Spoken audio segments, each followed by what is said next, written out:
Leo hii ningependa kuongelea mtu mmoja anaitwa Barak. Barak alikuwa ni mfalme wa Moab.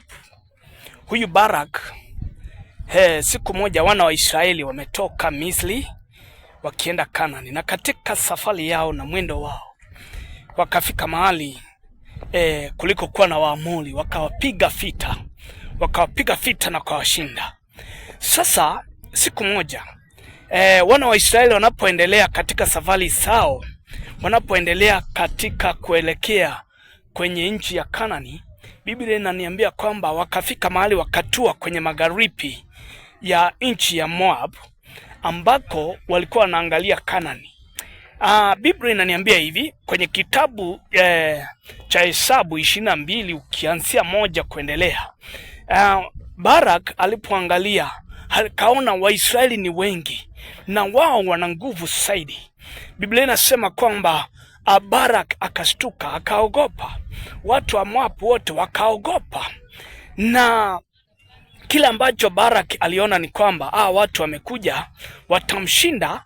Na katika maandiko Biblia inasema kwamba Barak akasema hawa watu kwa sababu ni wengi watakula kila chochote kilicho katika taifa letu. Barak akatuma, kulikuwa na mchawi mmoja aliyekuwa anaitwa Balaam. Huyu Balaam alikuwa ni mtu ambaye akikubariki anakubariki, na akikulaani laana inaanguka kwako. So akatuma wachumbe wake na fedha. Biblia inasema and the fee na fedha ya kulaani. Biblia inasema kwamba alipoenda kwa Balaam akawapokea na akawaambia kwamba lala hapa usiku huu, nami nitaenda mbele za Mungu usiku huu na nitawapa chipu. Kile ambacho Mungu atataka nifanye nitakifanya. So Balaam na wale watu walipolala pale, Mungu akamjia Balaam usiku akamwambia hivi, hao ni watu gani ambao wamekuja hapo? Balaam akamwambia hivi, Bwana, hawa watu wametuma na Barak, wametumwa wakisema kwamba Barak anasema kwamba kuna watu ambao wametoka Misri, ni Waisraeli, ni wengi sana. Anasema ni wengi sana hivi kwamba wakianza kula kila kitu kilicho kwenye taifa la Moab watamaliza. Mungu akamwambia hivi, Balaam,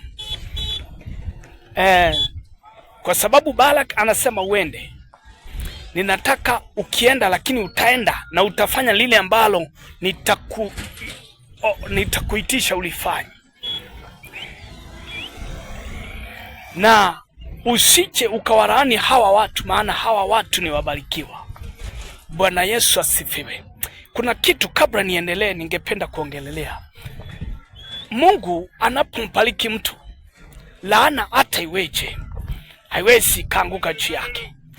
Maana hapa Mungu anamwambia Balaam kwamba usiche ukawalaani hao watu, maana ni wabarikiwa, nilishawabariki.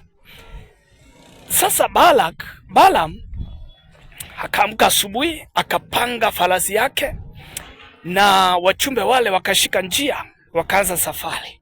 Biblia inasema kwamba Mungu akaghadhabika, akawa na huzuni kubwa, akatuma malaika wake akiwa na upanga ili akaweza kumwangamisha Balaam. Maana hakupendeshwa na lile ambalo Balaam angeenda pale kulifanya. Maana alijua kwamba Balaam ni mwanadamu na angeweza kuenda pale, angeenda na akawalaani wale watu. Lakini Biblia inasema hivi, Mungu akatuma malaika wake, akasimama kwa njia panda, na punda alipomuona malaika akiwa na kisu, akasunga, akatoka kwenye njia, akaingia kwenye ukuta. Biblia inasema kwamba ikabidi mguu wa Balaam ukagwarwa. Balaam akakasirika, akamchapa punda kwa mara ya kwanza, akamchapa punda kwa mara ya pili, kwa mara ya tatu.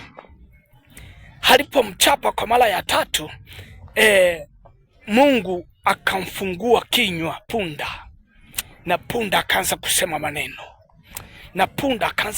maneno, Biblia inasema kwamba punda akamuuliza Balaam, mkubwa wangu, si mimi ni punda wako?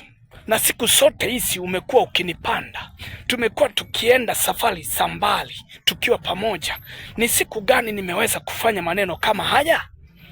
Akamwambia kwamba nimeghadhabika na Mungu ambaye ni Mungu wa majeshi, ambaye habadiliki.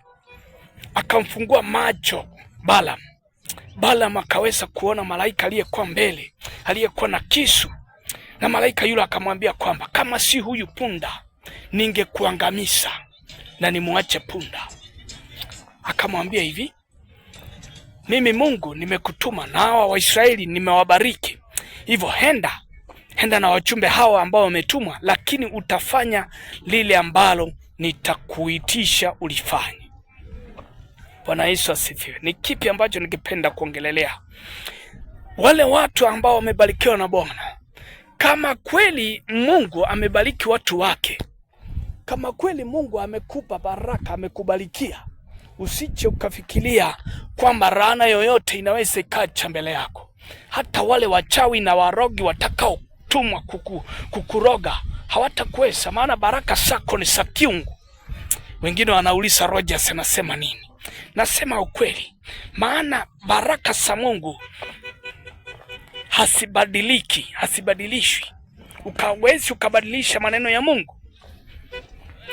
Na nataka nikwambie kwamba Balaam alipofika mahali pale, Mungu akawaambia kwamba badala ya kumbariki, ya kuwabariki, ya kuwalaani, wabariki. Nao wakawa wamebarikiwa maradufu. Maana Mungu alikuwa amewabariki na Balaam pia akawabariki.